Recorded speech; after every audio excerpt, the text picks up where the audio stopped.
नमस्कार दर्शकों। मृत्यु एक बहुत ही इंटरेस्टिंग प्रक्रिया है। दुनिया में अगर आपने जन्म लिया है तो आपकी मृत्यु होना भी निश्चित है। चाहे आप कुछ भी कर ले, आप चाह के भी अपनी मृत्यु नहीं टाल सकते। दर्शकों, आपने देखा होगा कि मृत्यु के बाद हिंदू धर्म में शव को जला दिया जाता है, उसका अंतिम संस्कार कर दिया जाता है। लेकिन क्या आपने कभी सोचा है परिजनों के अंतिम संस्कार के बाद उस मृत आत्मा के साथ क्या होता होगा? यह जानने के लिए इस वीडियो को अंत तक देखिए और चैनल को सब्सक्राइब जरूर करें। गरुड़ पुराण के अनुसार मृत्यु के बाद यमलोक से दो यमदूत सिर्फ 24 घंटों के लिए आत्मा को अपने साथ ले जाते हैं। इन 24 घंटों के दौरान मृतक के परिवार वाले उसका अंतिम संस्कार और अन्य क्रिया कर्म करते हैं। उसी दौरान आत्मा को यमलोक में उसके जीवित रहते किए गए कर्मों को दिखाया जाता है। इसके बाद यमदूत आत्मा को वापस उसके घर पर छोड़ देते हैं। फिर 13 दिनों तक आत्मा अपने परिजनों के साथ ही रहती है और सब कुछ सुन व महसूस करती रहती है। 13वीं खत्म होते ही आत्मा वापस यमलोक के लिए रवाना हो जाती है। इसी बीच आत्मा को 3 अलग अलग मार्ग दिखाए जाते हैं। अब इनमें से किस मार्ग पर आत्मा को भेजा जाएगा, ये उसके जीवन में किए गए कर्मों पर ही निर्धारित होता है। पहला मार्ग होता है अर्ची मार्ग, यानी स्वर्ग लोक की यात्रा। दोस्तों, जो लोग अपने जीवन में अच्छे कर्म करते हैं, दूसरों की भलाई का सोचते हैं, उन्हें स्वर्ग लोक मिलता है। इस यात्रा में खुद यमराज आत्मा को स्वर्ग तक लेके आते हैं। फिर वहां उस आत्मा का स्वागत अप्सराओं के द्वारा किया जाता है और वहीं उस आत्मा को सारी सुख और सुविधाएं प्रदान की जाती है। दूसरा मार्ग होता है धूम मार्ग, जिसे पितृलोक का मार्ग भी कहते हैं। दोस्तों, पितृलोक एक तरह से वेटिंग रूम के जैसे होता है। जब किसी आत्मा को उसके कर्मों के अनुसार स्वर्ग या नर्क दोनों ही नहीं मिलता, तो उस आत्मा का वापस से धरती पर जन्म होता है। लेकिन जब तक उसके कर्मों के अनुसार उसके माता पिता को चुना जाता है, तब तक उस आत्मा को पितृलोक में इंतजार करना होता है। फिर सही समय आते ही उसका दूसरे शरीर में जन्म हो जाता है।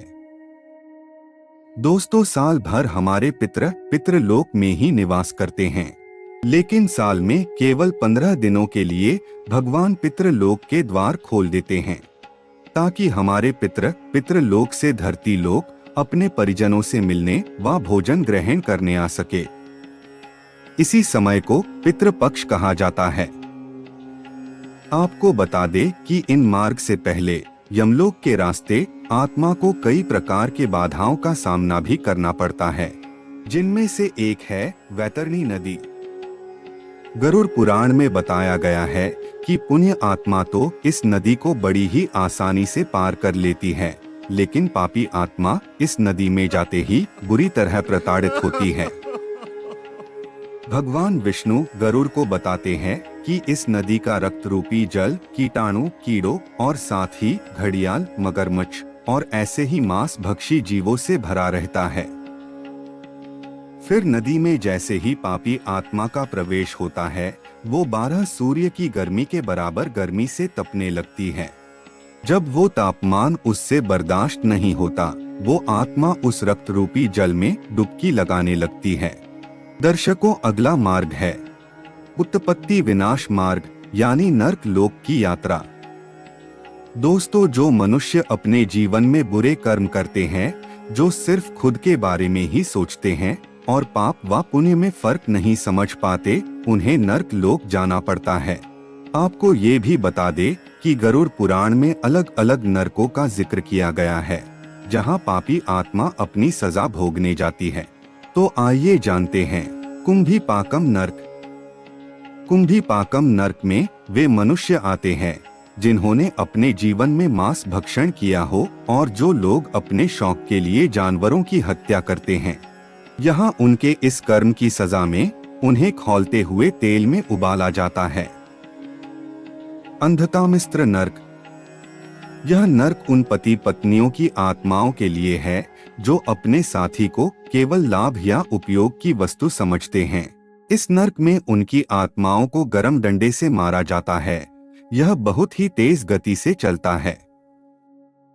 तमिश्रम नर्क। इस नर्क में उन्हें जगह मिलती है जिन्होंने अपने जीवन में दूसरों की संपत्ति हड़पी होती है या दूसरों की वस्तुओं में नजर रखते हैं। यहाँ पर उन्हें तब तक मारा जाता है जब तक वे बेहोश ना हो जाएं। दोबारा होश आने पर फिर दोबारा उन्हें ऐसे ही मारा जाता है।